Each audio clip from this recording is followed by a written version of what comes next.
Hello, everyone, and welcome to episode 23, a podcast of Five Rings, your source of enlightenment in the realm of video games, tabletop, anime, film, and tech. Each episode of Podcast of Five Rings releases Monday mornings on iTunes and Soundcloud, now topic by topic, day by day on YouTube, with the full video releasing on Fridays.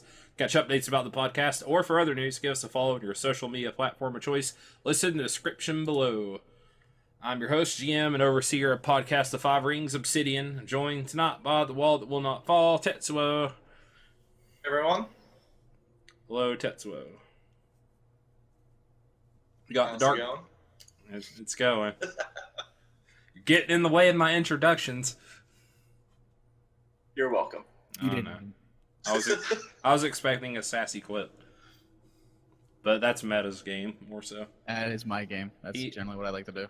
He's the Dark Fortune Duelist meta. Aye. No pirates today. Yar. There we go. There we go. There we go. And well, I was gonna save you from it because I want to go back to talking about samurai stuff for my topic. So I figured. Yeah, well, one theme at a time. Exactly. And the Resident Wildcard Mount. Yo. So, what's been going on with everybody this week? Oh, not too much. Well, I mean, my topic will be pretty much on that, but beyond that, it's been kind of quiet. What about you, Tets? Pretty much the same. I mean, it's been a lot of still slowly getting everything together after my recent move. I know it's almost a month ago now, but Oh my you god. get amazed at how much stuff is just... No, I'm with you because I'm looking around my room. I mean, I haven't recently moved or anything, but just I'm running out of space to put stuff. It's that, and then like trying to get like certain things, getting bookcases, getting just fixing things. We had to fix one of the burners on our stovetop because the stove that the house came with, one of the burners wasn't working. So so there's just stuff. You've been caught in a sea of chores, right? Yeah. You need Pirate Meta to come rescue you from those shores. But he's gone. He's gone. There is no more Pirate Meta. He's dead. Now it is only samurai, honorable samurai. That means you're gonna die, and I'm gonna nod solemnly as you do so with honor. As he sinks into his sea of shores. He died honorably. He commits seppuku with this broomstick. That would be really admirable. Yeah. Hey man, Actually, one of our broomsticks did break, and I cut my hand on it. What? Man, jeez. What's Harley disemboweling yourself? I mean, You gotta get your battle scars in. Wall will not fall, even to a broom. no, he will not. Or chores. He'll fall to brooms. He's just not to the Dark Lord. Oh, okay. Okay, yeah. That like not Was even it- okay 1 damage. Was it like a tainted broom? It was a trying to surprise attack you? Ninja broom. Probably. That makes a lot of sense. Only tainted things would try surprise attacks. Exactly. Only dishonorable brooms would try such a clearly Dishonorable. tactic. Oh my god. Well, I believe this weekend we're going to be recording our next monthly modules, which is going to be Tiancha. Is that how you say it, Tets? Tiancha. I think it's like Tiancha. Tiancha. I don't know. Whatever. Chinese is weird how The the way you say the accent on it can make the word totally different. Still haven't made my character yet. You need to remind me to do that tomorrow while I'm at work. The X is kind of pronounced like an S, and I'm gonna get stabbed by somebody who actually knows like Or one like a of the many CI. one of the many thousands of dialects for Chinese, but Yeah, Usually- it is. I would say like Tiansha They- is probably the best way to put it. Just They put actually like do have SH a sound. recording of it. Nope. They brought in Oh, they a do? Chinese. Yeah, they brought in a native speaker, and actually, I think she was part of the development team from the beginning or something. But Oh well. but so she like the different provinces that the game has in it, because it does have its own world. Like she gives like the Chinese pronunciations, and for a couple of them, she's like, make sure if you do your accent this way, then it actually means this. So it was kind of an interesting thing. I'll have to see if I can dig it up and share it, and maybe we can throw it up like on Facebook or something. I mean, that makes sense because a number, if not generally all, are very very tonal based. So depending on how you say it, will mean something. Yeah. Well, I'm just gonna pronounce it the American way. Tianxia. Oh my God. I'm gonna use. That's American. I'm gonna use my kung fu on you. Oh my god. God. Please do so. I'm Please gonna say it like that for now. Have you guys seen? On you. Have you guys seen the Ninjetti video? No. I'm gonna link that to you later. Remind me after we get done recording. It's the redneck ninja or something like that. It's I've never awful. heard of this, but this sounds amazing. It's pretty. It's something.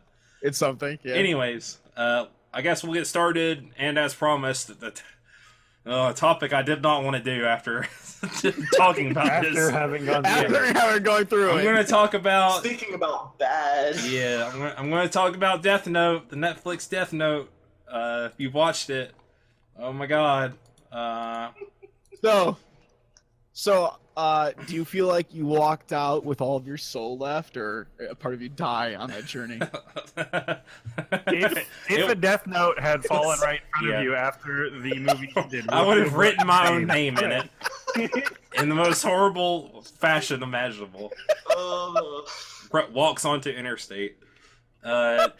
So this was directed by Adam Wingard, who's apparently done some stuff, and it's from Oak Ridge, Tennessee, which I'm now ashamed to share a state being born in with him. That's like an hour and a half away from me. Some big movies he's done, if you've heard of the VHS, which was kind of like a dumb schlocky horror series that was kind of big. He did the recent Blair Witch, and he's doing Godzilla vs. King Kong. Really? Yeah, so has some stuff to his name. This is definitely not his best work, I'll tell you that right now. If you've listened to the show, probably about a month ago when I got the release date wrong, and I was really excited to watch this because I thought it was going to be bad, but bad in a good way. And last week when I talked about Death Note, I was also excited for it being bad in a good way. It is not bad in a good way. It's bad in a bad way. This is a flat 2 out of 10. Like, oh my god, it's so bad. Okay, so we've got not Light Yagami anymore. Obviously, you probably know by now, if you know anything about the new Death Note film, that this is kind of like a based on more westernized version of it. So we have Light Turner, who's the setup's kind of the same. The Death Note like falls in front of him, and he picks it up, and he's kind of wary about it at first. It doesn't believes it's some kind of prank till he sees Ryuk come before him, who is a Shinigami or a death god in Japanese, and he basically has more agency in this movie in getting Light to use the Death Note, whereas Light kind of like is like, okay, well, this is a Shinigami. They actually exist, so this is probably like a real thing. I can use it to change the world. He almost gets like kind of frightened into using it on this guy who was bullying him and some other student. So he basically writes the kid's name in it, and the kid gets horribly decapitated. And then that sounds almost like a 90s plot. Like he's getting bullied by another kid. Yeah, this is the catalyst that gets Lot to start using the Death Note, essentially.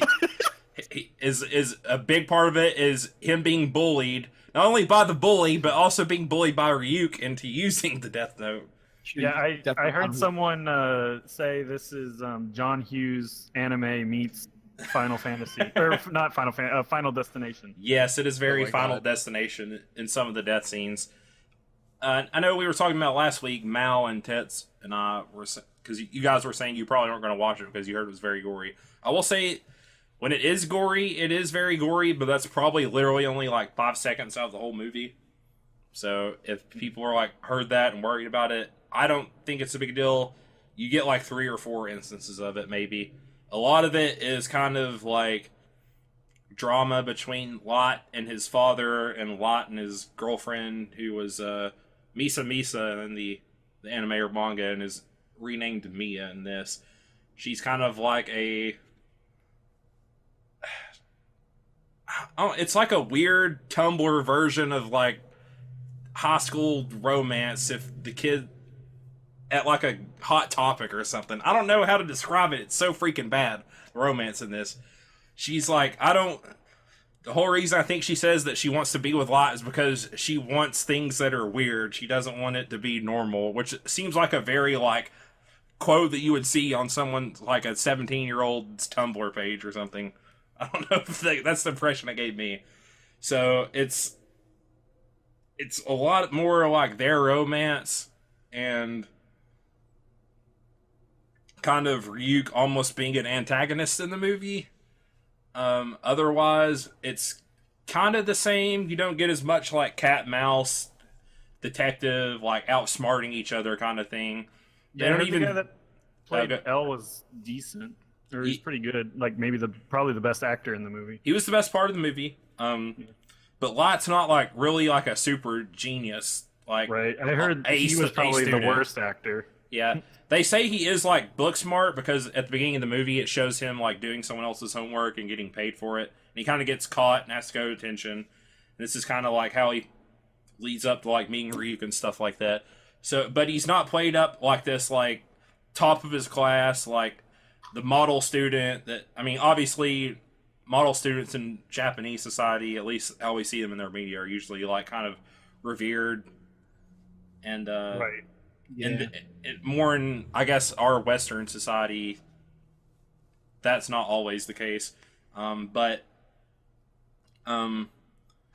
Yeah, he So yeah, he's like kind of smart, but it never really plays up this whole like he's 2 steps ahead of everyone, like he's like fooling like all these people and stuff like that. It's more just really like he has a Deathnote, so he can just kill people kind of thing. They embrace it, yeah, as like dumb teenage love sort of thing.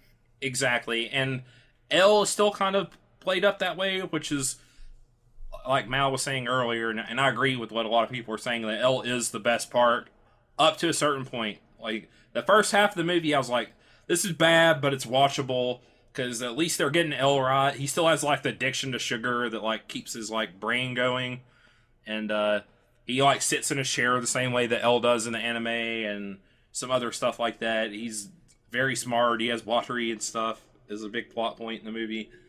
And he quickly figures out who Light is and that he's Kira and stuff. But then he just like completely starts acting dumb and out of character.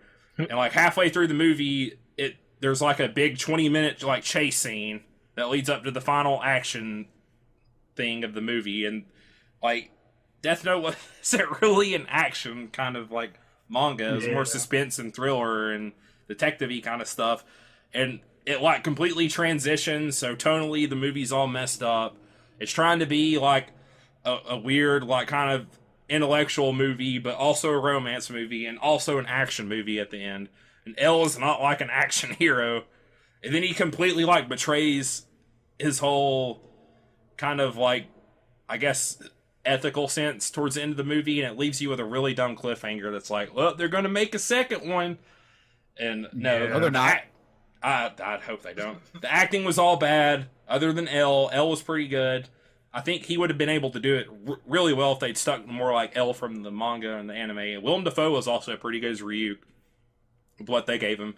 He was kind of creepy and gave off those Spider-Man 1 vibes of is a very Green Goblin-esque performance. It was William Dafoe, though, was only the voice, wasn't he? Yeah, he's only the voice. Mm-hmm. He was like a CGI thing. They might have done some body capture. I think he did at least facial capture. I'm seeing Jason Lyles is credited for Ryuk, and not like specifically. Oh yeah, he doesn't really do a lot. Motion caption. He's mostly like shadowed or off camera, where you just hear his voice. So it's weird that they even bothered to do like performance capture. That's actually kind of interesting that they did that with like for Ryuk, because he's kind of like always in shadows, or he's always off to the side. That actually kind of count. Maybe I'm just blowing this way up in my mind, but that actually sounds kind of interesting that they would put like essentially the Death God. He's always kind of shrouded. Like you never, like technically you could potentially even argue that like is he really there, or is he just some kid finally snapping and losing it? Yeah. Which I think would have been a far cooler thing, but that's not Deathnote. Yeah. He I don't know. I almost think like you kind of, if you've watched the other one, it's worth watching just to like kind of experience. And this kind of gets to the whole. I don't even really want to say zeitgeist because this has been over a big, large amount of time, but just like how bad constantly these Western adaptations of anime and manga and stuff are. Yeah. Because we've got the DBZ movie, we got Avatar doesn't really count because that was a Western cartoon anyways, but anime inspired. But it also did awfully. But yeah, it did horrible. What's the best, most well received one is probably Speed Racer, off the top of my head. There is like people like that movie. I wish. Transformers, technically, I guess. Maybe. That's I wish more my like fiance was Western here because stuff. I know there's something that we both thought we went and saw that was not super bad, but I don't remember what it was. That tells you how much of an impression it left. But Yeah, I feel like there was something semi-recently, but yeah, I mean, Ghost in the Shell didn't do good. Nope, that didn't do well no, either. It wasn't gonna. They're going to do the Naruto movie, I heard. That's going to be awful. I have high hopes that are totally unfounded as per this discussion for the Cowboy Bebop movie if it ever actually happens. I don't ever want them to touch it. Don't touch it. Leave it alone. It's perfect as is. Don't fucking go near it. I don't understand. I mean, I don't really feel that way because you still have the original. It's not going anywhere. Yeah, it's just like, why can't they just make a good one? Plus they have a better shot at doing it well because it is already pretty Western. Yeah. But okay. Well, I guess you could argue that that's true. But I mean, Ghost in the Shell isn't exactly super Eastern either. It's not like based in tons of Eastern stuff. It's just an organization. It's like that just happens Cyberpunk. to be based in Japan. Yeah, it's just Cyberpunk, and yet they still, for some reason, got that wrong. I mean, you could argue there's a lot of reasons for it, but that's not what we're here for. Yeah, I didn't watch it, so I wouldn't know. I never saw it. I'll eventually see it because I'm really interested in to see it, and I think I want to give it a shot for at least that one because I really like Ghost in the Shell. But my problem is just like it doesn't seem that it's so much about where it's located or what it's about. My problem is that it's just they don't care. If it's not an idea that came from Hollywood, if it's not an idea that came from somebody around that area or linked to it, it just seems to always get butchered in adaptations. Well, I mean, I think it does come from trying to Westernize it. I mean, they're not trying to just put out crap, right? They want to make money. Mm-hmm. If no one goes and sees it, then they're not gonna. If they don't think anyone's gonna want to see it, then they're not gonna put it out. Well, I mean, but to give you the example, like Deathnote here, we all knew this was going to be shitty anyway. But I bet $20 says that it will have gotten them the money that they need. Well, here's a quote from the director, Wingard, talking about a sequel. Hopefully people will watch it, this being Netflix, the Deathnote Netflix, and Netflix will order a sequel. They definitely are ready to. They just need people to watch it. Well, people are going to watch it. I don't know if it's going to get. This is also this is also different because it is Netflix. It's not like buying a ticket to go see. That's true. Yeah. You're already paying for it regardless if you see it or not. But the only way you're going to get sequels is somebody goes and watches it. So don't watch it. No, go watch it. Watch it. Give us a sequel. I need to experience this again. Maybe they could get someone else and do it better. I don't think so. It's probably irredeemable. I mean, I have seen people say they liked it, but usually it's people who didn't like the original or haven't seen the original. Yeah. It's to be fair, the tomato meter on Rotten Tomatoes shows a 44%. That's not awful. That's is that not user awful. or critic? Is that user or critic? It just says tomato meter. I haven't actually clicked on it. It's just critics. Yeah. 25% audience score. It was a 25% audience score, but plus also this one's gonna have the difficulty of telling because people are gonna say it's crap based on it not being the same as the original. So it's hard to find a true gauge of certain things. Well, I think it more just could have been okay if they had just done some different stuff tonally and made it a little bit more consistent. It would have been like it's all right. That's fine. And it kind of was that way a little bit until the second half of the movie. But, I think. Go ahead, Meta. I was gonna just say it's cool that they do the adaptations. It's cool that they want to bring it over here and do stuff with it. But I don't fault them for trying. Yeah, but like the only thing I want to state, like really about it, and I think this is kind of like what any director, when you take a medium of a different art and try to adapt it, is that why are you adapting this into this type of format? What are you going to do that's going to change it? Like, what are you keeping the same? What are you changing it? And why do you need to change it? Because you've got different mediums of different ways of showing movies and films and through books and whatnot that have all their own ways of displaying or telling a story. But when you adapt something like from an anime to a full-blown live-action movie, there are certain things that you can do in a live-action movie that may not be totally doable in the same way that you can in an anime. Like, for instance, the motion of cameras and whatnot. It's not always the same. And there's some cool things you can do that there can't. I mean, they're very similar mediums, so you can generally get away with both in prior, but what are you doing? What are you going to try to do that makes it different, but still stick to the work of the art? Because if you look at, like, Batman and the Killing Joke, if you read the comic, it's a wonderful story, by the way. It's probably one of the best Batman stories I've ever seen in my life. If you watch the movie and you don't count the first half of it with you're talking about the recent animated one, right? Yeah, I'm talking about the recent animated one. If you don't count the first half with Batgirl in it, okay, and you just actually watch the second half of that, that is literally it's the comic. It's literally the comic. There's almost nothing changed in that. I think there's only like a dance part for the Joker at one point. But even then, that's like the only real big difference. Everything else is from the comics verbatim. The scenes, the character positions, the motions. I mean, the freaking animated adaptation is so stuck to the comic that even the animation almost looks like it was just a moving comic, which is cool that you get to see an animated version of it. But at the same time, like, there are some things you could have potentially changed on there. You could go see that. You could go watch that animated version, and you've read the comic. That'd be it. So when they bring it over, I mean, you don't have to, but if you bring it over to Medium, you should have a better reason than I just want to make an adaptation of it. What are you going to do with that adaptation? Why are you bringing it over beyond I just want to make a movie version of it? And it loses the heart of what makes Deathnote so interesting. Like, you can tell, like, they've read it or watched Deathnote and generally understand it, but I don't think at least the writers or director, whoever was in charge of the way it all panned out, really had an understanding of what made Deathnote so interesting and great. And for a lot of people, that is the kind of cat and mouse game between Lot and L, and you don't really get that at all in this movie. I think, hands down, I think if they had, beyond, barring the acting, which you can't do anything about beyond trusting the actors to go down a performance, and then the actors have to trust their director, that the director is going to say, like, no, that's crap, you need to do better, or that's good. Because, the actors are giving their all, but they don't know. They need an outside person to tell them. So it's kind of that relationship between them. But, barring increasing acting and whatnot, you're absolutely right. Like, it would have been probably better to keep that cat and mouse, because there is fun in watching these two bright, intelligent individuals playing games against one another, trying to always one-up each other, trying to capture the opponent, and then suddenly having the tables turned, and now they have to retreat while the opponent captures them. That's, when it's done right, very intense. Yeah.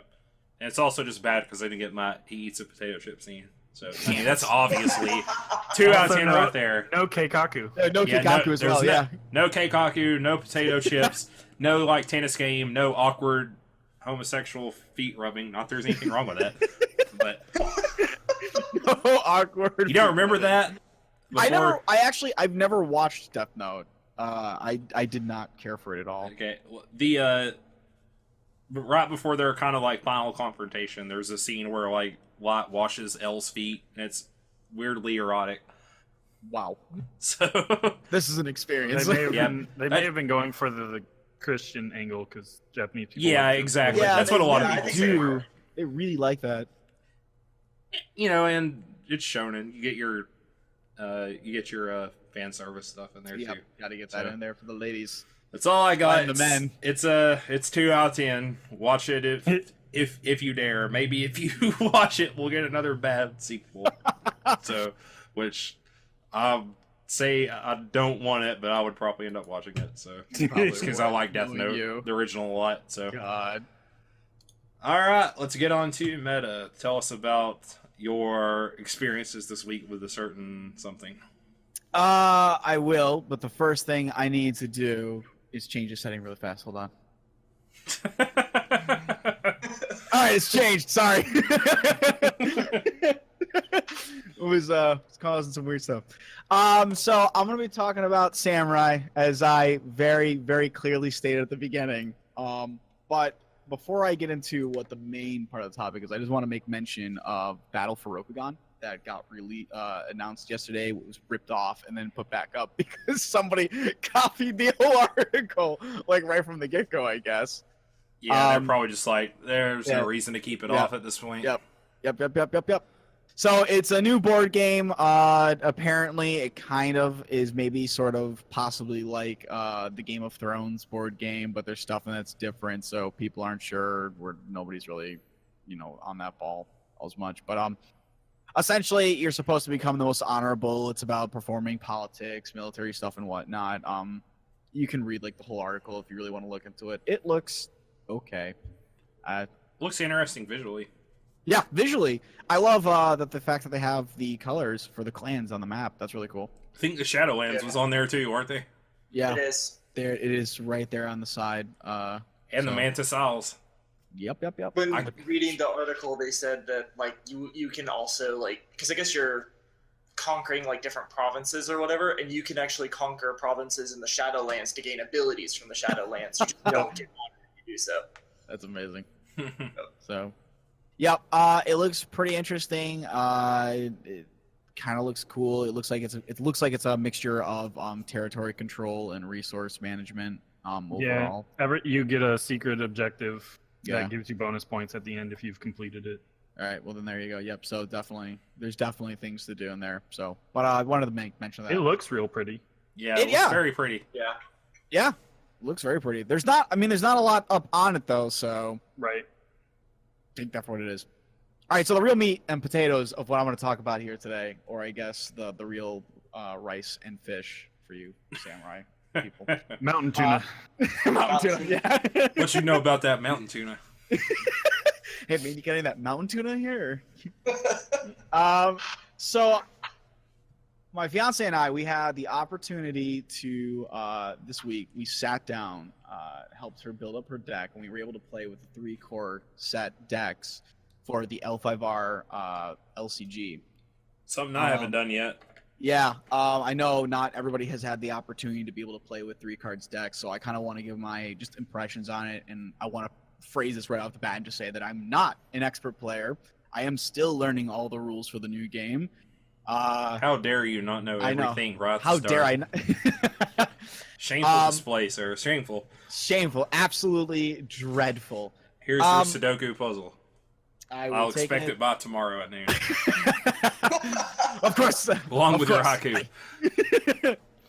A haiku will be haikus are easy, but sometimes they don't make sense. Blah blah blah. So the first thing I want to say, there's 2 big things about this game that we've gotten the impression. I've played 2 games now.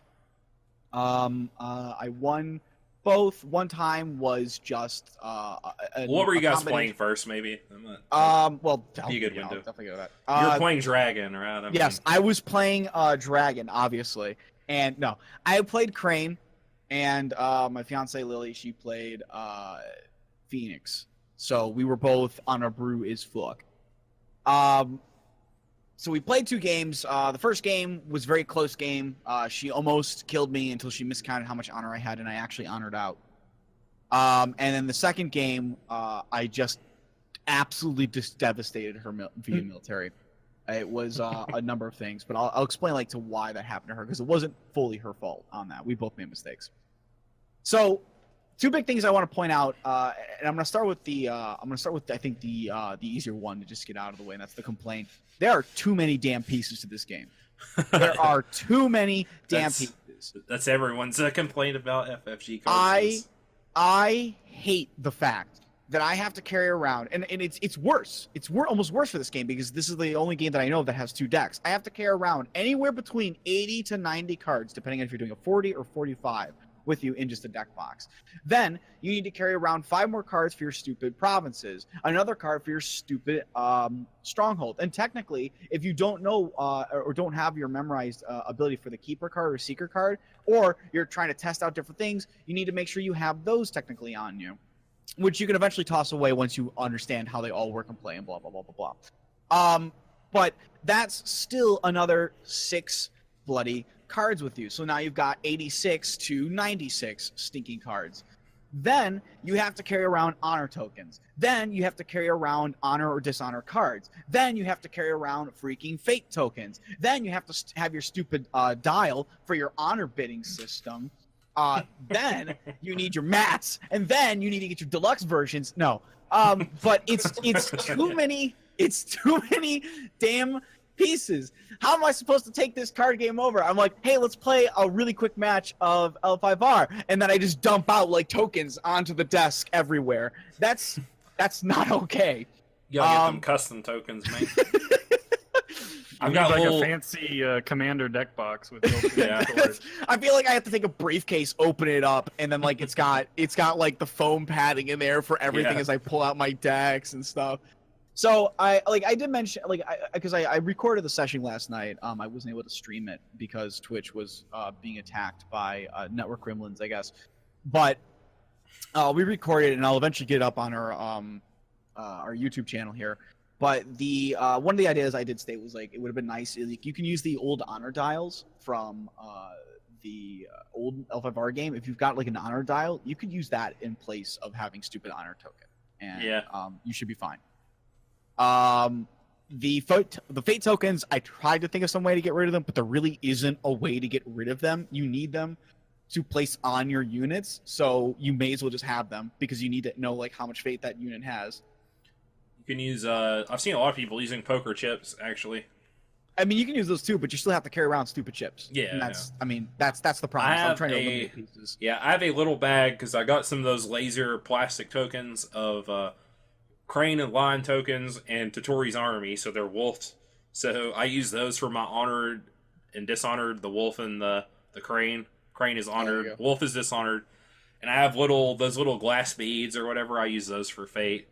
Yeah. Honor is it's you kind of have to use the tokens or an honor dial. And the bad things about those honor dials is that people can easily like move them to another number, so you have to be careful. Yeah, that's or you can just use DOS. DOS is fairly easy to use too. DICE is fine too. You can get like a D. They're easier to tell if someone's like flubbing their honor and stuff. With those. That was the only thing I was worried about, like the honor dial, was that the honor dial was worried about was because I knew that was an issue that people had in the old games, that some people would cheat by like subtly turning their honor dials. I have one. That's why anytime I had something that gained me honor or lose it, I announced. I was like, I gained 2 honor. I go to this, so they would know.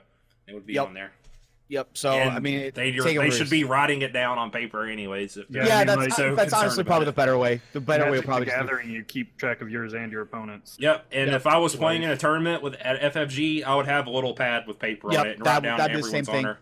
Just absolutely the same thing. You know the states that constantly change. But anyways, keep going. Yep. So that's our biggest gripe. Oh yeah, and then the stupid tokens for the rings that you need to have as well. So actually, you don't mind those. Well, it's not that like I mind them or not. I just think that you have to have them. Yeah, you gotta carry them around. You gotta carry them around because you need to know not only which ones are claimed, but then you need to put like fate tokens on them and shit. Yeah, and it's just blah. They're surprisingly decently thick cardboard. Yeah, I was impressed by that. I was impressed by.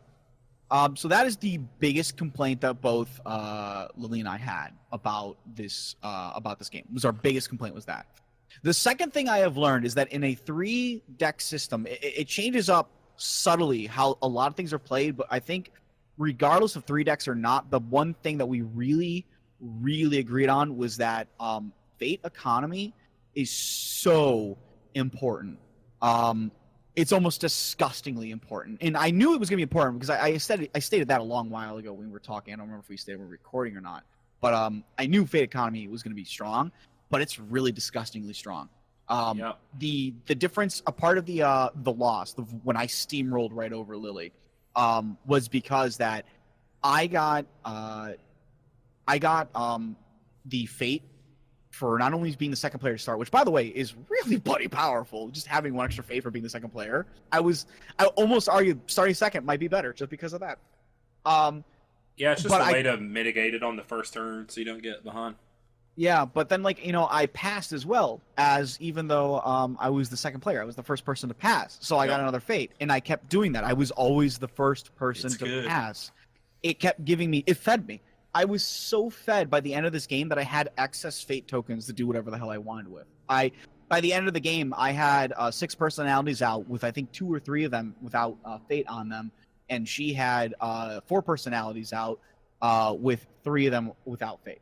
Yeah, that was how uneven the match was because I had such strong fate economy, and you get so little. And you have like, I know it's like, a card will cost you like 2. It's like, oh, that's not a lot when you have like 7 for starting, but it is because you need to invest. You have to invest. It's mandatory to invest, especially in the beginning, because otherwise you can't build up units. And I would argue that those are probably the most important bloody things you can have in this game, which that's no news to anybody. Yeah, but I mean, it depends on the board state, obviously, but generally, yes, investing people.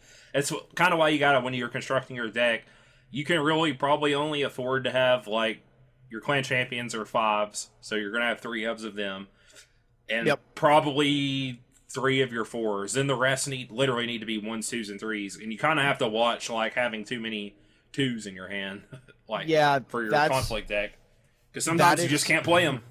I think the Phoenix have a 2 cost card, if I remember correctly. I think it's that Know the World or something, I believe, that lets you like mess with the ring in the conflict, which is really good. But yeah, having 0 cost cards in your hand is actually very big. Like the attachments, you probably like right now out of base set, you probably want like 3 copies of those attachments, at least in like most decks, I'm sure. You definitely do not want attachments that have like a lot of fate on them. You do not want a handful of fate cost cards, and I'll tell you exactly why. And that's because that was another reason why Lily lost the fight. She had no money.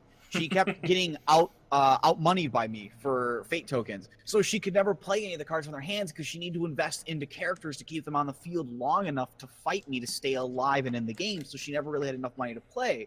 And then she couldn't keep drawing more cards because by the end of the game, even though I wasn't dishonoring her, and even though I think we only went 5 or 6 rounds, she was down to 5 honor because I kept nipping it away from her. She needed. That happens. I literally, for the whole game, I only bid once, just across the board. I just kept drawing 1 card each turn. And you know what? It didn't matter because I had a holding in play that stated that I can flip the top card of my deck. So I technically always had more than 1 card in my hand too. And it was fun because I actually used that wonderfully, by the way, because it could be used in conflict at any time you want, prior to any conflicts being engaged, during a conflict. She played down a card, and I was like, I don't know if I want to play this card yet. I'm going to use this ability. And they were like, okay. Well, she's like, well, I'm gonna pass then. I don't have anything else to play. I said, okay. I'm going to use the conflict card that came up on the top of my deck. I'm going to find us the perfect gift for one another. And it was able to do that. And it gave me just such an opportunity just to look at it and play a different way. But, I mean, that's kind of off to the side of the point, is that there was just a lot of combinations. Like, having – and because I even built my deck around this, exactly what you're saying about, Obs, was that when I built my deck, once you have access to a lot of 4s and 5s, you don't actually want a lot of them, though.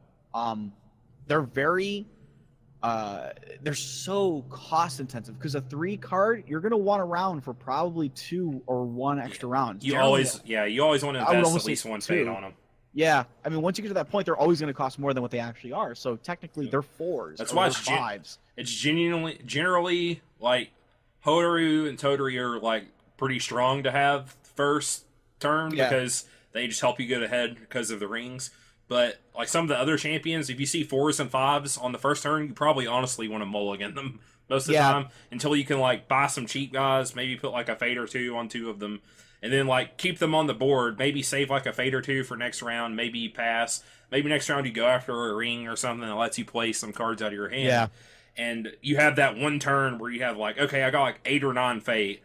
Now I can really sink it like some more fate on my 4 cost or 5 cost or 3 cost guys. And hopefully I'll see them flip and so on and so forth.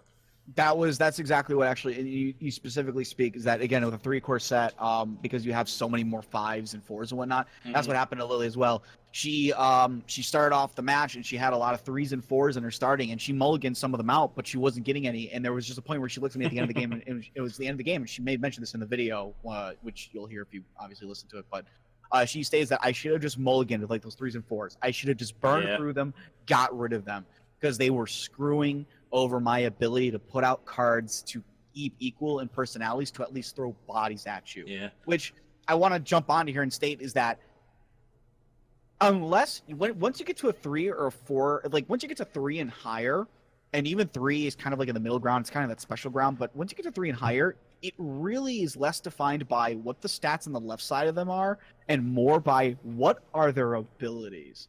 Because she, like in the first round, I had Hotaru, and that was it. I just bought Hotaru 5, threw on 2 tokens onto her because I had 2 extra, fate, so I was like, that's it. That's what I'm going to do. That's my turn. I bought Hotaru, and I have 2 fate on her. Well, Lily brought out 2 units to try to defend me, and I was like, okay, doing a political battle. Here's how we go. Start right off, and I have a card. And I was able to crush her. Her two personalities weren't able to fully deal with that from the start of the round.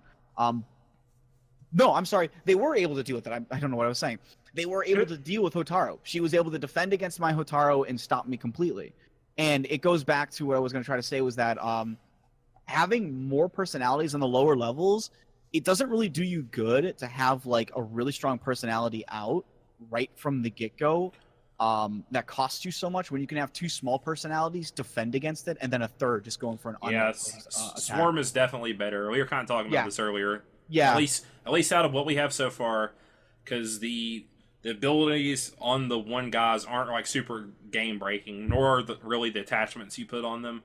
So it's really easy to deal with one guy or to cross the hump against the one guy.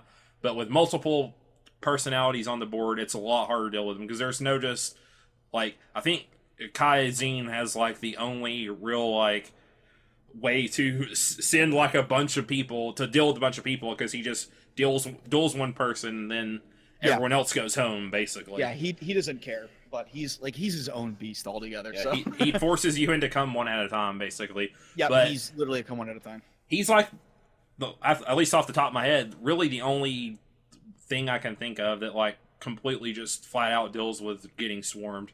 So there's not really a whole lot of ways to deal with it right now. I'm sure there will be more later on to help kind of balance it, and maybe big units will get a little better and stuff. But I would actually say it's probably not for the best because like I was thinking about this for a bit, and as like the 3-core set kind of makes you appreciate the fact that and I don't know how much this translates over to 1-core because I've never played 1-core or 2-core, and I'm not going to bother with 2-core.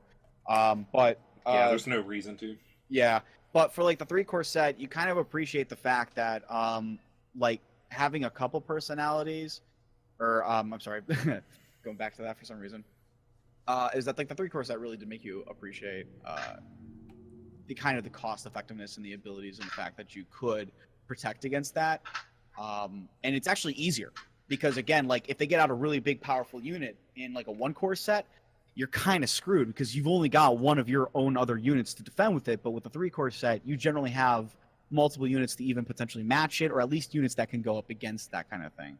So you have a bigger chance to see in your better cards, basically. Yep, it really does help alleviate it, and having the big personalities and kind of having those big personalities kind of neuter in that regard is actually very nice. There's almost a semblance of like it feels like whenever when I'm looking at the cards in the decks that there's really no one full-blown strategy that you want to like throw all of your money into. You kind of want to have something just kind of in case because the opponent might come at you.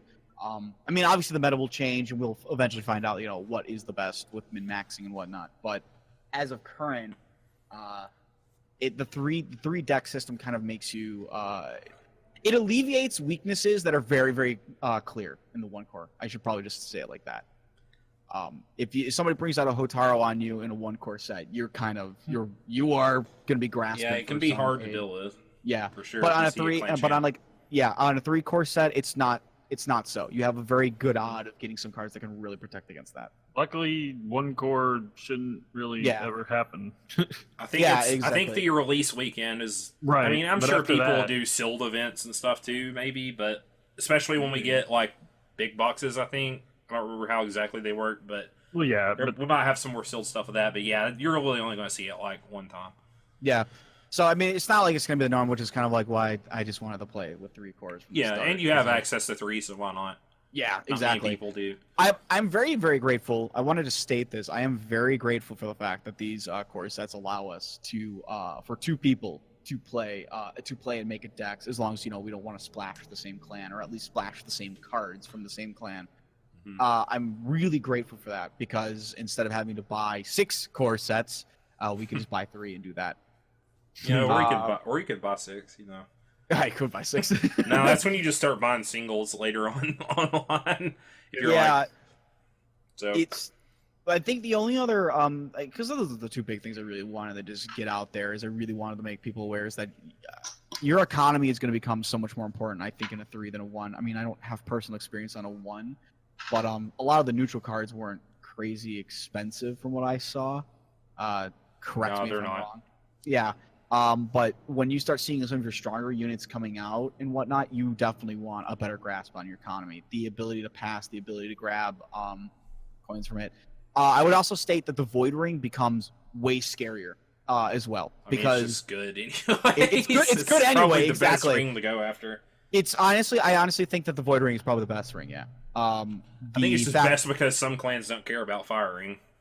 Well, I think if Crab are playing against each other, Fire Ring is basically doesn't do much because no one cares about glory. But Void is always good. Void is good because Void is good specifically because it burns your opponent's economy. That's why I think it's so good. Yep. Because it doesn't. If they put those 2 fates, I'm like Hotaru. I did this again. This is something I did to Lily, one of our matches. I went after Political Void, went into that match, and then after I won, Hotaru burned down 2 voids she had invested on that turn to a unit that was a 4-cost unit that she brought in. That character was not only bowed and was not coming back for another fight, but was going to go away at the end of the turn. It was absolutely nasty. That's 6 fate that she just lost. She lost 2 turns for that character. That is mean. I wouldn't have defended against you, but that's just me. Well, give me that honor loss. She didn't really have a choice. You can take my 2 fate. I'm going to crush one of your provinces, though. Well, I mean, she didn't really have a choice. At that point, I was like, it was 2 units versus 2 units, but I had 4 more units in reserve. Yeah. There really wasn't a lot that could be done. I mean, there's obviously better choices on how to react with it, but I would definitely hands down though when you get to the 3 core set, it does change up a lot of stuff. A lot of cards that either focus on killing off specific cards, or a lot of cards that really work in specific circumstances, based on and I don't know, there's a lot of cards of it, but based on certain values for cards. Don't feel as potent just because they require that they meet something that the 1 core set.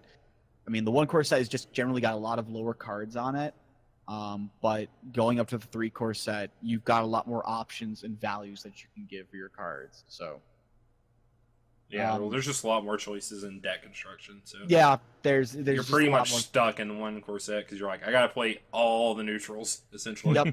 Yep, and that's kind of why I go back to is the 3 core set does really help shore up weaknesses that any decks are playing. Yeah, it's do I want another Holding? Do I want another Wandering Ronin? Yeah. That's the only choice you're making. Yeah, I know. That's pretty rough to have. I hate Wandering Ronin, but I don't like it as well. Actually, 1 card I want to state I think is really bad. I know some people would say oh, it's really good in situations, but I'm gonna say what I think about that real fast. Doji Gift Giver. She gives your opponent 1 sucks. fate to bow. I know some people are stating that oh, well, if you use her at the right time, you can win. I'm like, and all I can think to myself is you don't want a card that you can only use at the one right moment. I don't want a card that's so situational. I'm actually going to pull her out of my deck and just throw 3 keepers into my deck. Yeah, that's a better call in my opinion. She's a 2-cost, a 0/2, and it's bowing's fantastic, great, but they can choose anybody, and it doesn't state. I don't think it states actually at that conflict. They just can bow whoever. So. Yeah, you're also giving up a fate. That's why it's really bad. Yeah, that's why it's really bad because you're giving up your economy just to bow somebody. That's not worth it. And if they get to choose, then I don't remember exactly how the cards worded, but yeah, that's it's probably one of the worst Crane cards in my opinion. Yeah, it's a pretty bad card. There's some Crane cards that are really bad, and there's some Crane cards that are really good. Guest of Honor is amazing. Fantastic. Use that card all the time. The artist, I'm gonna go back with what I state. It's really cool that you get Sincerity. He does help with card draw, but he's not super important. Sincerity's cool, I guess, but he's not super awesome. Not like Guest of Honor. Guest of Honor, hands down, is amazing. I'm trying to use Brash Bushi. I can't find a really big reason for him beyond to send him in solo and then just like get honor and then use a noble sacrifice combo with him or something. I just like if like at the start of the game, Brash Bushi's awesome because you could send him in by himself and then he's like, I honor automatically because I'm the only guy at this conflict. And then if you've got ways to move like other guys in afterwards, do that. But later on in the game when you've got like a lot of units, unless you expect like you're just gonna lose that province regardless, just send him Brash Bushi just to get him honored up so he can be useful for like later turns. Is he only attacking or does he do it on defense as well? He does it on both. He doesn't care. He's a good defender then. He's the only, as long as he's the only guy defending, he will be buffed up. Which he's actually good because he's got a glory too. So instead of becoming a 2-1, he's a 4-3. So he can actually even participate at your political battles, and he'll contribute really well. He's pretty good. But you do need to be prepped. Is that if you know you're going to lose this province regardless, then just send him Brash Bushi just to get him honored up at least. Yeah, I guess that's the only thing I really have to say about it. 3-core set economy is really bloody important. Do not stack 4s and 3s and 5s.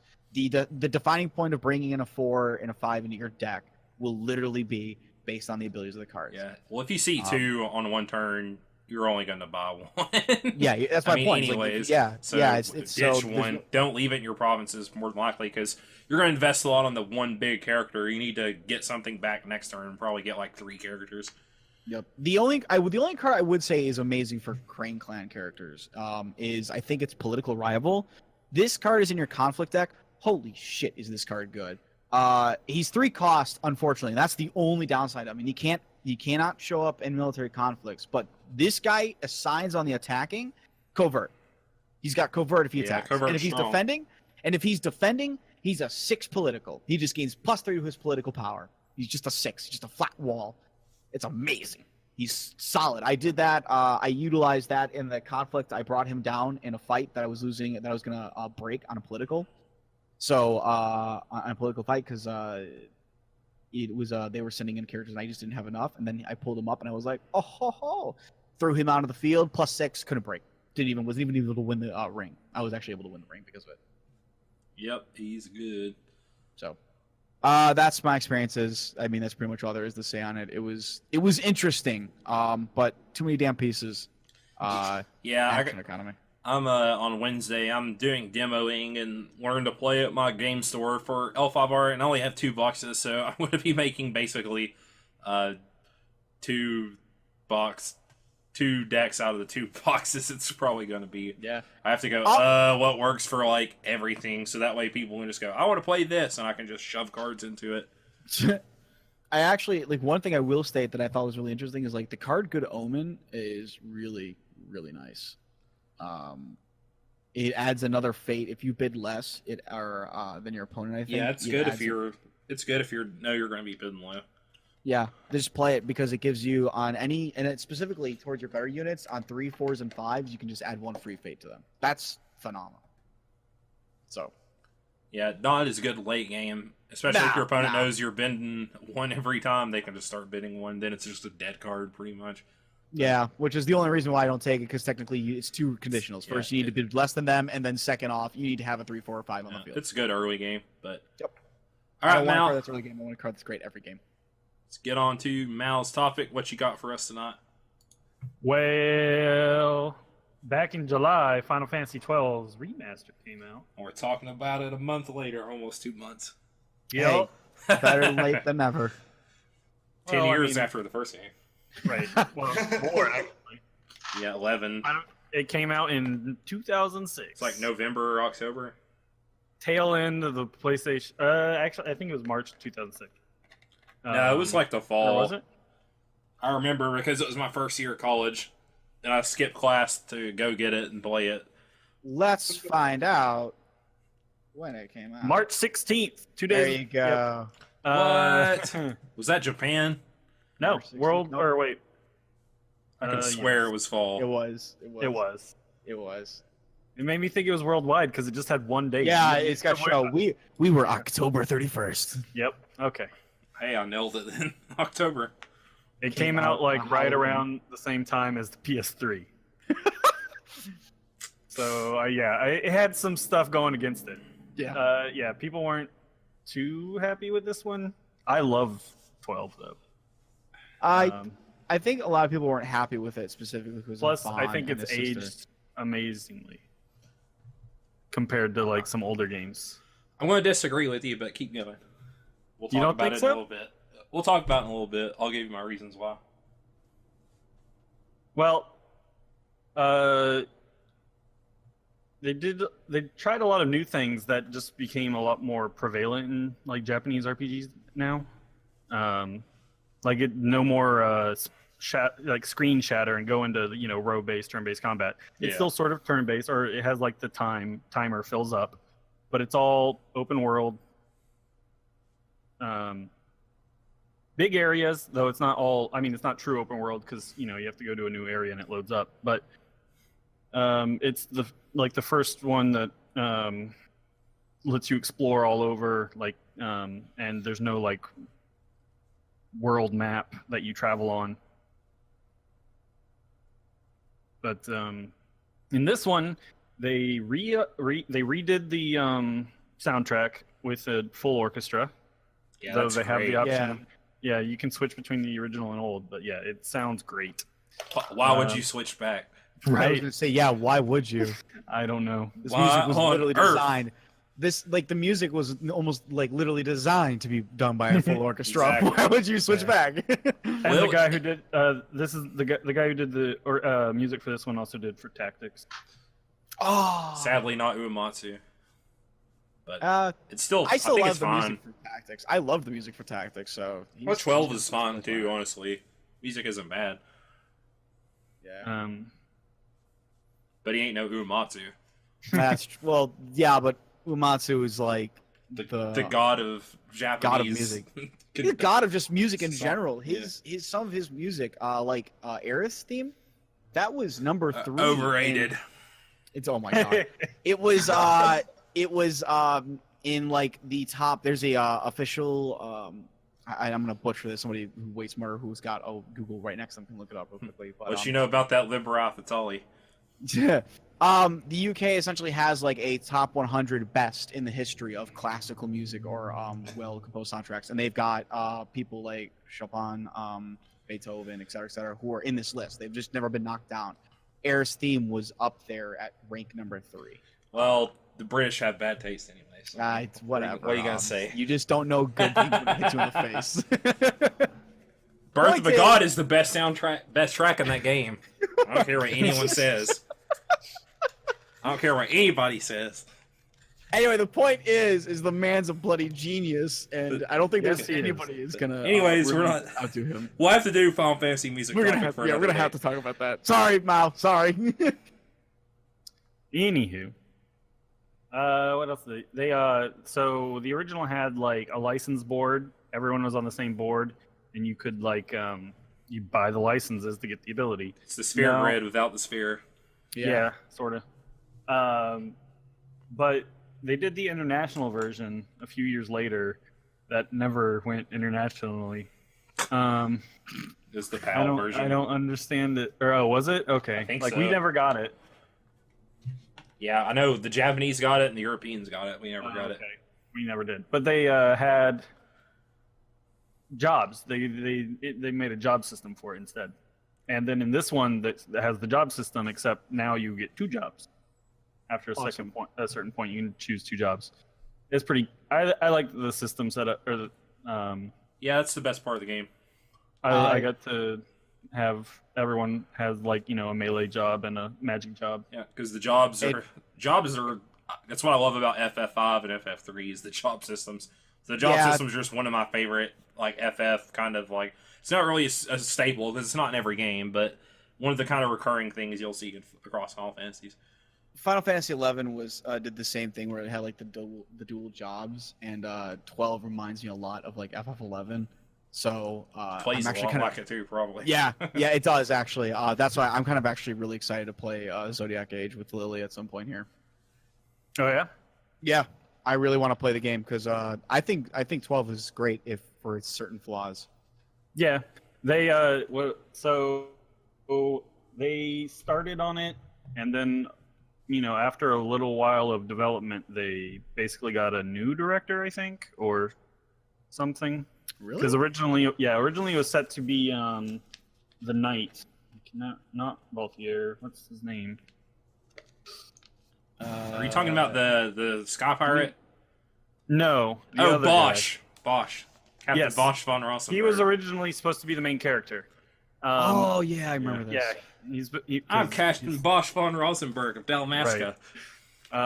But I guess higher ups decided to make him switch over to a younger protagonist. Which playing back through, he's not like He's front not and even center. really. Yeah, exactly. None of the characters really are like front and center. It's very ensemble. I like the way they do the story for this one. It feels like the world's going on around you, and you're trying to work your way up to become part of that story. It's very like political and warring nations. Yeah, it's very Shakespearean, honestly. Yeah, the whole there's two brothers, they look the same, and all this stuff. But yeah, I disagree with you there. But go on. That's what. See, I like such strong, dynamic main characters. Well, I love that about Final Fantasy. I like that a lot having a of them have that. variety. Yeah. Right? Like, I don't need every game to be the same. Otherwise, I'd get really bored. Yeah, but all the there's 14 other games that are basically the same, and we like all of them. No, but yeah, that's honestly, that's one of my big faults with the game is that there is no because I don't find the world and the story honestly that interesting. So I feel, at least from my experience with the game, is that not having a strong lead. And I honestly thought Balthier could have been that if they'd done more with him. He could have been a really cool, interesting lead character, but they kind of almost play him up as going to be like this because he's I'm on the center stage and he has these very quippy lines like that, but then he calls he's himself very the leading man. Yeah, and he's very much that kind of at the beginning, and then he just kind of backs off a little bit. I don't know if it's any true to this because I never actually looked it up, but I think one of the things was that there was a point during that kind of transition when they brought in Vaughn and Penello, or however you say her name. Oh my god, Penello is awful. Where I think the issue was that they were doing some test groups and a lot to the Japanese, and a lot of the Japanese said it's a good game, but we don't really feel like we have anybody that we can relate to, so we're not sure if we really want to buy that, and that was part of the reason why they brought in Vaughn and Penello. Yeah, I thought Ash could have been cool too. So, wait, what was that? I thought Ash could have been cool too, but the princess, she's probably the closest thing they have to a main character. Yeah, I would agree. I think that's just part of the reasons, because as you say, that's something a lot of people say is it really feels like certain of these characters really should have been the focus, and that these two kind of could have been pushed off to the side or just kicked off stage in general. Yeah, I don't need Vaughn or Penello. Penello has no character at all. No, she has no drive, no motivation. She just tags along with Vaughn. Vaughn cares about is being a Sky Pirate. He kind of cares about his brother at first, but then after 30 minutes, he gives no shits anymore. Yeah. Whatever happened to your brother? Who is voiced by Yuri Lowenthal, I'll have you know. Yep. your man waifu. Your man waifu got tossed in the side. My man crush Monday. Yuri Lowenthal. Husbando.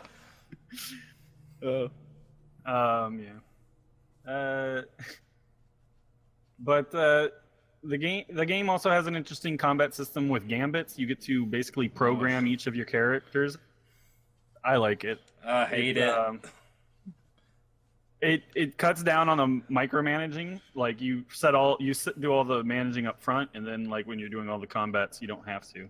Yeah, I don't like it, but it's kind of an inevitability with the way the game plays out because everything's in real time. They do things. It's almost kind of in a way, and I guess to compare it to Final Fantasy XV in a way, kind of you go do this stuff where you're kind of more aggressive, but it's even more customizable. It's just a lot of the kind of gameplay of the game devolves into just setting up your gambits and letting the game go. And that's kind of how you beat bosses. It's exactly how it was though, for 13 and whatnot. I really hated that fact. 13's even worse than 12. Yeah, 13 takes away a lot more control. Oh yeah.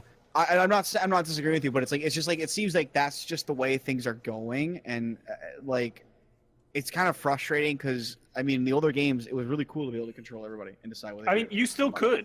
It's just used as a time saver. Oh, is it? You can still completely control everyone if you really want to. Oh shit! It just becomes extremely cumbersome, and the fights will take like literally just like 10 easier times longer. It's just easier to set an ability that says, if someone hits 30%, use Cura on them. Nice. That's okay. That's really good to know. So then they Yeah. just totally jacked it out of 13 completely. Yeah, Right. but it becomes basically like you put up all the buffs you need for the boss. You have those high priority like stuff to debuff the boss with, and like just basically like fail safes to keep you alive. And then the game perfect. basically starts playing itself. Sort of, yeah. Yeah, I And mean, I want to play some- the game. Some bosses have like different conditions, like and Yeah. the optional bosses. Like this one, they didn't have the normal summons like Ifrit and Shiva. They use that for the airship names, and they have espers that are, and a lot of those, or at least some of them will do different things with the battles, like no magic, no items. Yeah. Oh, very cool. I'll say one thing that really helps the new version, the Zodiac Age, is that it has the fast forward feature. Oh yeah, So grinding is not nearly as bad. Oh yeah. In the original I heard 12, about that. grinding was awful. oh yeah. There was a lot of grinding in 12 Yeah. originally. And here's my other big complaint about the game, and I mean this kind of happens in a lot of JRPGs, but it feels like it's super obvious in this one to me. In this game, I have 30 hours on my Zodiac Age file. I've spent 20 hours of that just grinding license That's points your own fault. and XP. That No, is that's your not own my complaint. fault. That's not my complaint. That's fine. That's fine. I actually like grinding in games, so I don't mind. That's fine. I've done all that, and I still hit a brick wall at a certain point where the game, Really? I literally just got bodied by something. And I haven't. It's when you I go- have not done what you've done, and I haven't, had any real issues. It's like when you that. go into that underground cavern, there's all of a sudden, like, everything starts doing, like, 3 different stats effects on you, which is fine. You can deal with it. And then you get out and you fight the second Esper, the wind guy, and the tornado thing. Oh, I'm, like, level 40, and he completely destroys my whole party. And, like, I can't do anything about it. And I've even, like, tried messing around with gambits and setting stuff up, but at that point, that's I was an just like... optional cavern. So The one that's in not the... part of the story. I thought you had to go there. It's the one in the in the giant the kind of like expanse grassland. You go down into the little cavern and there's the little unicorn guys. That's all. Okay. Like the guy that has like you fight him with. There's a bunch of zombies and he has. Yeah, like, yeah, that's what I'm talking about. Yeah, that's oh, he's all- optional. Oh yeah. Okay, well I'm just an idiot then. Here you go. Yeah. But I've gotten him. He is kind of hard. I mean, the espers are kind of like I think over half the espers are optional, and they can be kind of hard fights. Really? Yep. Man, that's crazy. I could have swore the game was like you have to go down this cavern and go through here. You might need to go to the mines that are near that area, but you need a chocobo. Oh, okay. Yeah. Which the game tells you, like, gives you a bunch of like starts talking about chocobos at that point. Well, we all know I don't read things. Right. Come on. So, but if you look at 12, I can easily see how like 12 gets to 15. Like being like expanding on the open world. Yeah, yeah. Like, the way the hugely political story, the way the combat, it's more actiony, like taking on the combat system. 13. Let's just not talk about that. Not a good way to go. Yeah. That's just not- let's not 13's go like there. a milk toast 4 out of 10 like Whew. JRPG of the Apparently, week. I've been It is, told it's- X oh, or it is. 13.2 is good, but I have not played it. 13.2 is supposed to be the best one, and Yeah, I hear that don't they just care about took playing all it. the good stuff and trashed it for Lightning Returns. Yep. That's exactly what happened. Did you play those, man? I did not. I played the first 13, and I went to 13. There's a short story to this. I'll keep it very sweet. I got 13, and then I saved it at a point. I put it down and was like, I guess I'll play tomorrow. And then about Never an did. exact year later, I picked it up again, and I was like, I guess I'll finish the game now, finally.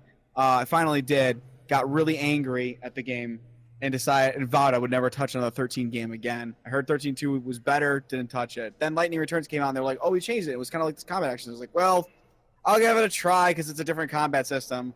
but I'm gonna wait for the fucking reviews to come out. And they came out, and they're like, it's like you're playing what was it, that zombie game that you played Frank West in or whatever. Oh God. You know what I'm talking about. Yeah. Yeah. It's the Capcom game. It's the Capcom game. Yeah. Anyway, Dead Rising. Dead Rising. Yes, thank I you. was like, There you it go. did something. They're all There's dead so many something. zombie games. Whatever. Ah, I know. They just so it's all blurred now. But anyway, they were like, it's just like that, and I was like, and that's where my game died for it. I was tempted to try the game, but I mean, just after that point, I just thought The people that say 13 is good is they're like, it gets good after the first disc, which is like 30 hours in. like The world favorite opens up right at the end of the game. The favorite part, my favorite one, is when they are all like, oh, but like, if you go read the book that's in the game, you'll understand everything because all the lore's in there. I'm like, why is it not being told to me in the actual narrative by the characters?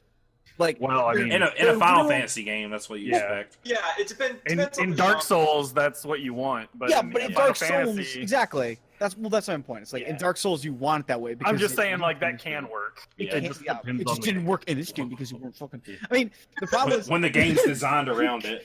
I mean, like the problem was, I was so angry because when I was playing 13, I was like, they're like, we gotta stop this guy, and he's like, I want to die, so you need to kill me. And they're like, we're gonna stop you, and I was like, okay, that makes sense by killing you. What?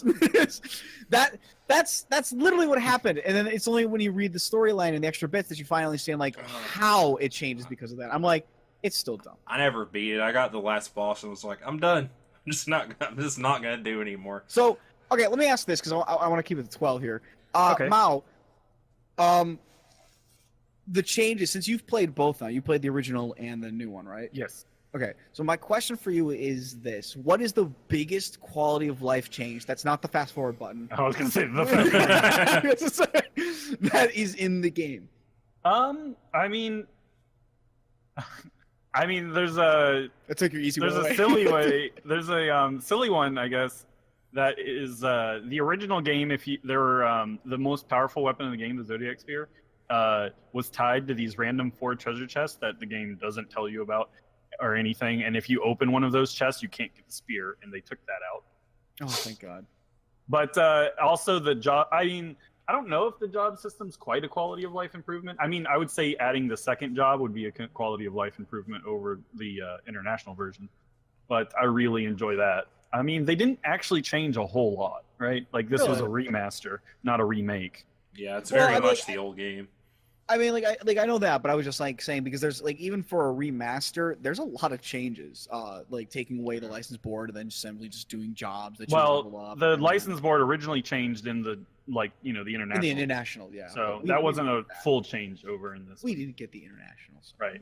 it doesn't count. But yeah, I mean, you got the jobs, the soundtrack, the fast forward are like the biggest parts that changed. And they're all good. They yeah. make the game I mean, better. all the changes were good. I mean, and the graphics update. Yeah, the graphics look looks pretty really good. actually. They look really good. For a Did PS2 they? game. Was the shading and the lighting any better? Because I played I actually haven't played the game ever. It's one of the few Final Fantasies I have never played, but I've Right. watched like cutscenes on it and I've read up stuff on it, so I've kind of ruined the game for myself. But when playing the PS2 version, and I was actually very recently because Lily played it and picked it up. I was playing it for just a little bit because she wanted to show it to a buddy of ours that was visiting, and then myself as well. So we were watching the game, and there was a lot of like shading issues. Like there was points where if you walked into a shadow, your character would be like near invisible in that darkness. Have they touched on that stuff as well? Have like obviously it's a graphical update, but like have they fixed any of I that would stuff? not be the person to ask for that. Okay. I haven't noticed not any noticed. bad, weird stuff, so it's probably fine. Yeah. Okay. Also, I like the setting a lot in this one. It's like, E-release? I mean, it's Yeah. e-release. It's Yeah. but it's also not the like what is it? 7, 8, 13, 15. There's no like cars, right? Yeah, there's no modern forms of stuff. Yeah, like More- It's like one city equivalent you to 6. eventually- Yeah, Like tech level wise. because there are airships, which and then like, but they are mostly owned, I believe, by the The Empire. like the Northern Empire, which are more magically advanced, or like because they have like a taxi service, but they're like flying cars, run on Yep. magic. They're not. They don't like it Oh, doesn't. yeah. They don't borrow on our modern look or whatever. Aesthetics. Right. Don't want cars, guys. And I actually thought that's another topic for another day. But I actually thought that was a really cool aspect of 15 was how much it looked like our world. But Yeah. I just like it for being different, I guess. Yeah. I mean, Yeah. It reminds me of like you said it best with 6, but it kind of reminds me of 9 as well. Right. Yeah. Yeah, that's why. A little more advanced than 9. Yeah, Probably. a little bit more advanced than 9. It's a little bit more definitely. high tech. In Evilise, They got which, lasers and stuff. Yeah.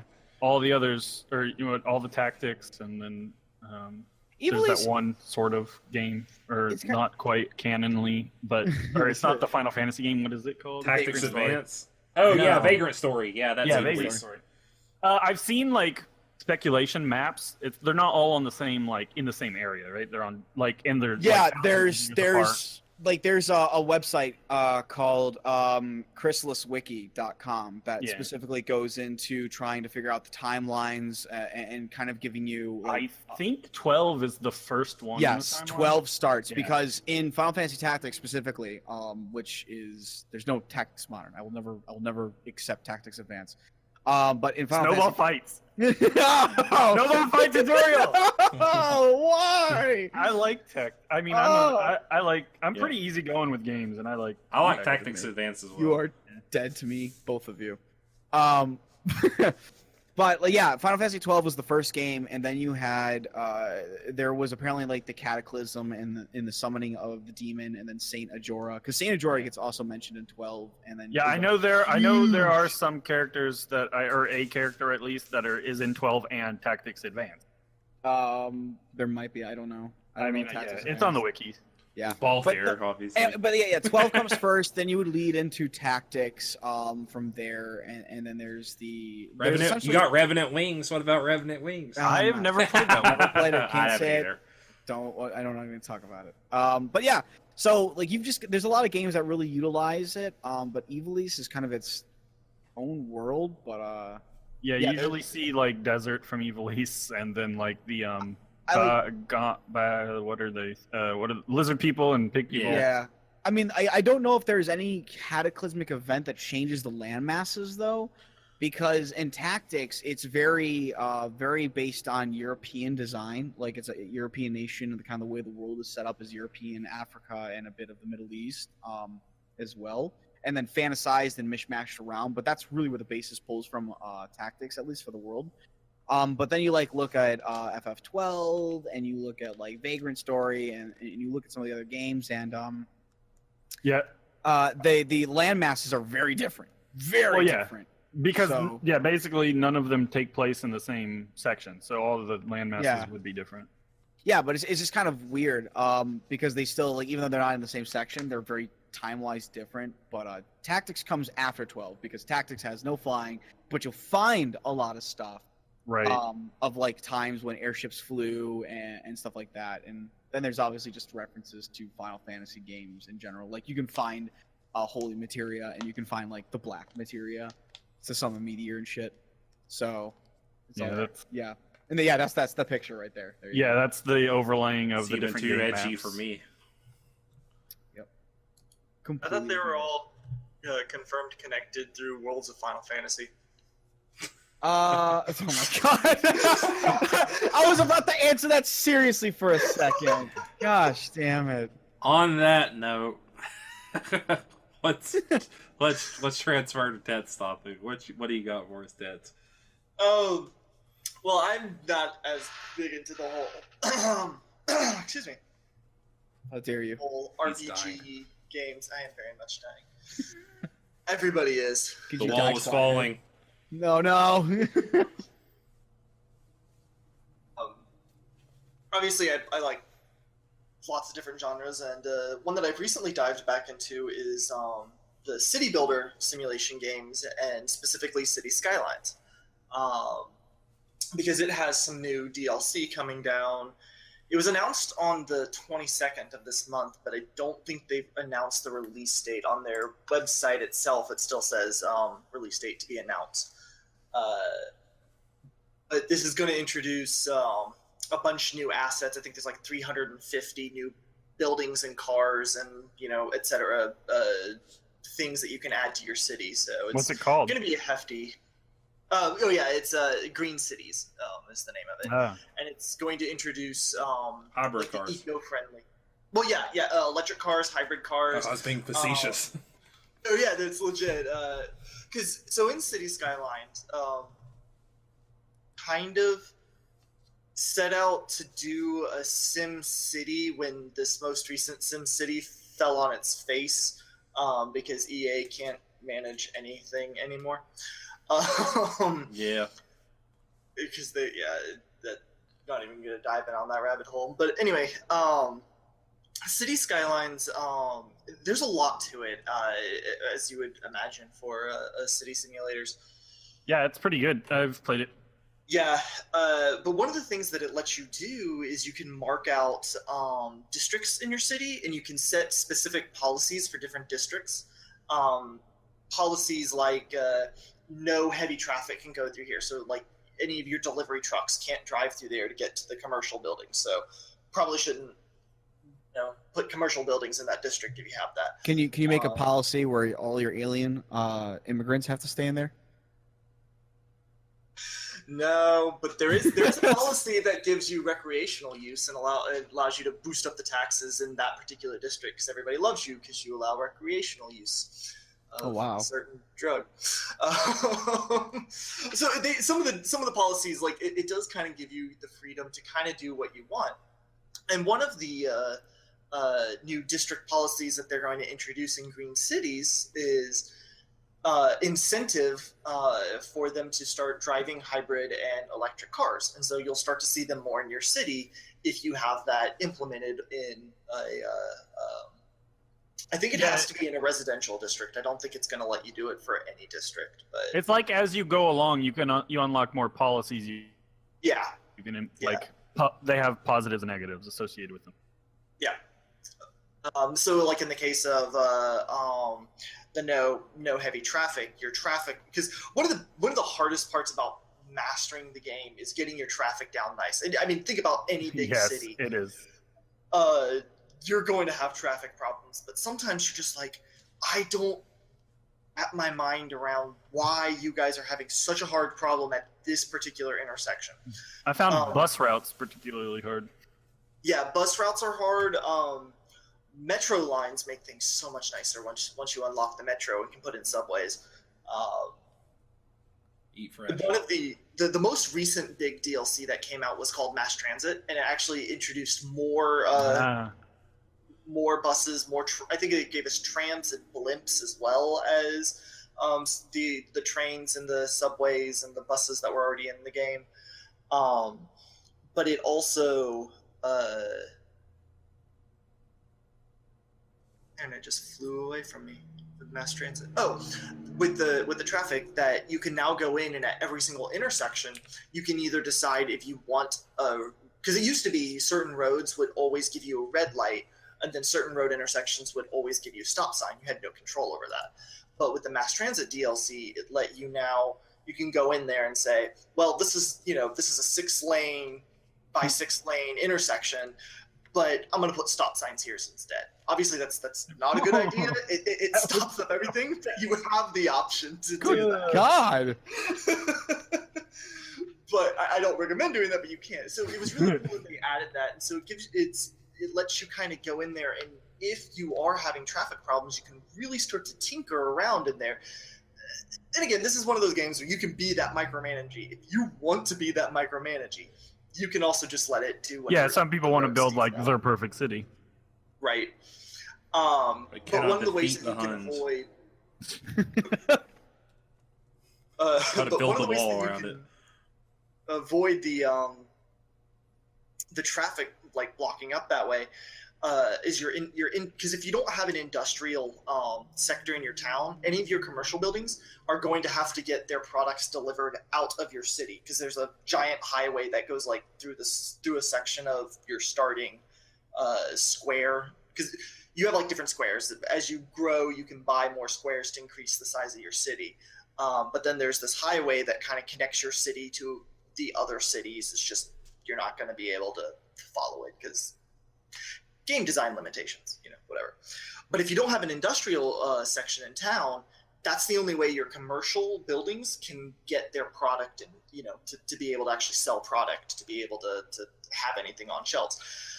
And so, like, if you put a commercial building in the middle of your, say, residential area, that all the roads are small, cul-de-sac level roads, but you have that one commercial building, suddenly the semi now has to try to work its way through all of that, either from your industrial area or from the inner city roads. So if your roads are not designed to take a semi truck, you're gonna start getting. Oh, no, it's real off. Good God. Exactly. Actually, I want to make. Good. I was gonna say I was gonna make more mention of this. But this game has received fantastic reviews. Oh yeah. It is really good. It's also really smart. Yeah. I was just reading here, like, they're apparently like the city Stockholm, Sweden, where Paradox's headquarters are. They're the guys who like make this game. Are actually using cities' skylines to plan and simulate a new transportation system. Like, Yep. That's freaking phenomenal. Been used in some city planning courses, like to kind of help to let them kind of see how things will go, because they spent a lot of resources on trying to get down the way that the people are going to move across your city. They will have one house. They will live only, because one of the problems with SimCity, pretty much all of them, if you like can follow a person, you'll see that they like stay at one house and then they go to the closest like job in the morning, but then when they get done with their job, they just go to the closest house to quote unquote go home. And so they can like never live in the same house and never work at the same place.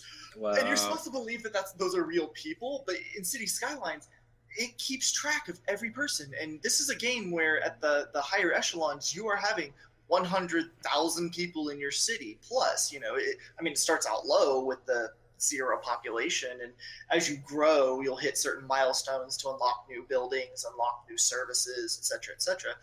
But it does keep track of all that. And so one thing I would say about that, it's really smart. And the way, I can't remember exactly how they programmed it all to figure it out, but I watched the thing one time, and it was really interesting and really complex how they because like the cars, they'll take the best routes. It's not that they're taking the shortest, nor are they going to take the fastest. They're going to try to take the best. So maybe there's a route that is shorter and a second route that is technically faster, but if they're having traffic problems, it's going to take this longer, slower route because it's less congested, and for no other reason than it's less congested. All that to say, it can be RAM intensive. I could think so. It recommends 4 gigabytes of RAM. Ooh. I got the game when I had 4 gigabytes of RAM, and it would stutter without me crossing the 5,000 person mark. It recommends 6 gigabytes. I would recommend 8, especially if you start getting all the different DLCs. Yeah, I don't think I ever had an issue with my 12. So yeah, I've had no problem since I upgraded to 8 gigabytes. So that being said, these days you can buy 4 gigabyte sticks for what, $25. So it's pretty cheap nowadays. Yeah, it's not that big a deal to upgrade if you had to. But some of the DLCs that they've dropped have added some interesting things. It didn't initially have like a day-night cycle. So the first big DLC that they dropped introduced that. And one of the things that I really like about didn't it also not have disasters as well, like random disasters? No, it didn't. Yeah, that's one of the later ones. And of course, because everybody like SimCity that was like always in it. Yeah, it's fun to watch a tornado come through and destroy your city, even though you've got to go back and rebuild it, and you realize like you've killed off like 500 people and everything. But you work in mysterious ways, man. You work in mysterious ways. Absolutely. But one of the things I really like about what Paradox is doing. So After Dark introduced the day-night cycle, but it also introduced a few new buildings, and it allowed you, because initially your industry, you could either just do general industry or you could zone for, I think it was just farming, oil, and logging. I think those are the 3 that it started off with besides just general. But After Dark started allowing you to zone commercial areas for leisure. So, like, you could have casinos, you could have a sauna. I think it was one of the produced. So you could start zoning your commercial things for specific areas. But one of the cool thing was though, Paradox, the day that they dropped when After Dark went live, they dropped a patch that automatically gave everybody day-night cycles. You did not have to buy After Dark to get access to the day-night cycle. Oh, very cool. You still had to buy it if you wanted like the buildings Yeah. and able to complete the achievements and all that kind of stuff. But the day-night cycle, they just dropped it as a patch. The second big DLC was, and I say big DLCs because they have a bunch of smaller ones that's like, here are 4 new buildings that look oriental. Here are 4 new buildings that are famous landmarks. So they have a lot of like smaller ones if that kind of thing interests you. But the second big one was called Snowfall, and it introduced snow in winter into your city. So you would have to be able to build a heating infrastructure, or else your city may brown out during the cold times because everybody's using more power during the snow. Oh, jeez. You would have to set up snowplow services, or else your roads will snow over, and there's that traffic problem we were talking about earlier. You know, Dude, this game gets really in depth. I really like it. But what they did, again, they dropped another big patch where you got the snow and the winter map for free. You didn't get the snow effects, so you weren't able to get like the heating. You didn't get the snowing to affect your roads unless you bought the DLC. But you still would have where it would sometimes start snowing or sometimes start raining. Cinematic quality of life change. But it was really cool that they still took some of the core components of these DLCs and just for free, just as an update. And I really like that. I really like that approach. Yeah, it seems like a pretty good marketing Yeah. thing, Yeah. actually. Like if all your DLCs are built upon a thing and like you hand out that thing so people want to use the DLC. Yeah. Um, It's like I know like somebody might think like it's like, oh well, those aren't that big. They're just adding in like either seasons or certain effects. But like if you really think about it, the amount of infrastructure that it goes into dealing with winter and snowfall, and like how day and night can affect like anything that's going on in a city is huge. It's phenomenally impactful. And how you set up your city, like, because of a real life example, I think it was actually either Sweden or was it Switzerland, one of the two. They ended up trying to change around how the priority on like how they dealt with snow and what needed to be unplowed first and the like, and for a season to try for whatever reason, and it absolutely devastated. People weren't able to get to their jobs like they're supposed to because they changed around the priorities of what things were supposed to be cleared out and what weren't. And people weren't able to get their jobs. They actually lost their economy. Their whole economy actually dipped for a while just because of that. So these kind of like add-ons are really huge when you look at it from that kind of scope. Well, and like, so kind of a case in point in the game example, it took me a little while before I actually picked up the After Dark, but I just played, with the day night because I was like, this is cool, but at the time I wasn't really playing. I didn't justify it. But I like building my cities. Before the green cities thing had popped up, I like building them as much with like wind power and solar power as I can. Mostly just because it's really annoying and labor intensive to try to set up a petroleum or coal based city, but that's more because I was being lazy. So I just cut corners for power everywhere. How dare you? So that way it made sense. But I jumped back in after the update, and the city I was playing at the time had this giant solar panel farm. Like, it was getting so much. Like, I had bought a whole square of land filling with solar power, and when it hit the night, my city lost power. I'm like, what the hell's going on? And it took me a while to realize, yeah, included in this free bit where when the sun's not out, your solar panels don't work. Yep. I mean, and it makes sense, but it's just I didn't think that I would have to worry about that without having bought the DLC. But no, they threw that in there, and I was like, that's really cool. I really like that they added that. It sucks that I had to. Well, you know what? That's what save files are for. My God.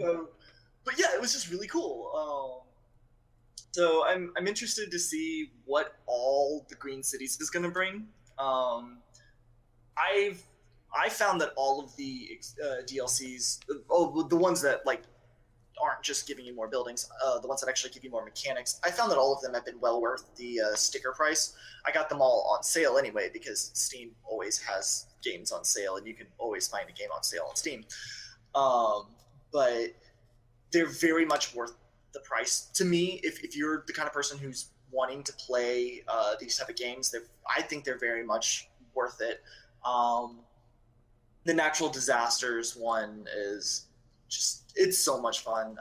It and I think Mass Transit, maybe Snowfall, all brought in this as well. So instead of just having sandbox mode where you build up your city, they would give you a city that would have a horrible problem that you had to fix within a certain amount of years, or you would fail, or if your population dipped below a certain level, you would fail. I think with the Natural Disasters, one of them is that there's an incoming comet or a meteor, and you have to. Oh my God. Yeah, that's one of the disasters you get. Like you can just suddenly decide a meteor's going to strike. Dinosaurs. Final Fantasy. Sephiroth. If it hits the water, or if an earthquake happens in the water, a tsunami can appear. And sometimes it'll appear like way later on after the initial thing had happened. So that's fun in and of itself, but it's also like, oh my God, what am I going to do? Where's the tsunami coming from?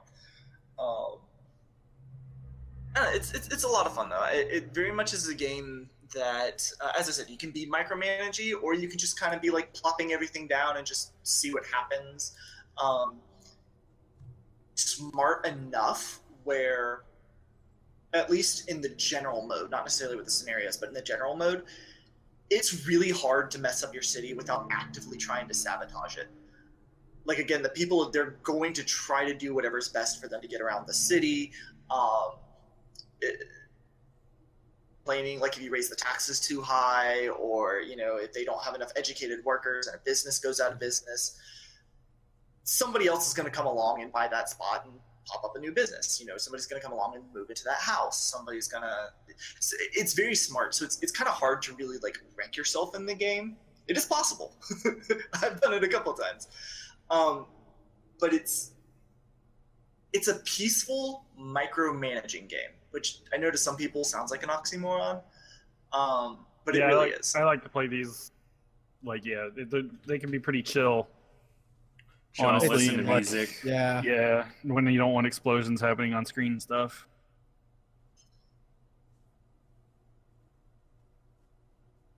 But so we have a new DLC coming. It was announced on the 22nd. We don't have the date yet. Most of the other DLCs from announcement to release is anywhere from a month to 3 months. So end of the year, definitely we'll have it. That's Mass Transit, right? Green Cities. Mass Transit was the last one. Came out in May, I think like 18th of May or 19th okay. of May or something like that.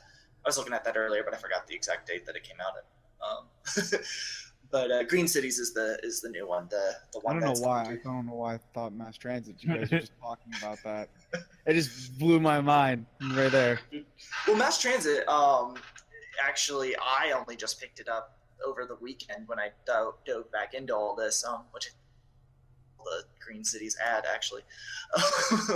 But Mass Transit, that was the one that started to introduce the ability to turn off, traffic lights and put in stop signs if you wanted, or it's a two-way road and you decide to throw in a stoplight, even though it probably just needs a stop sign. So desired. No, it's Chattanooga. Stoplights on all the two-lane roads.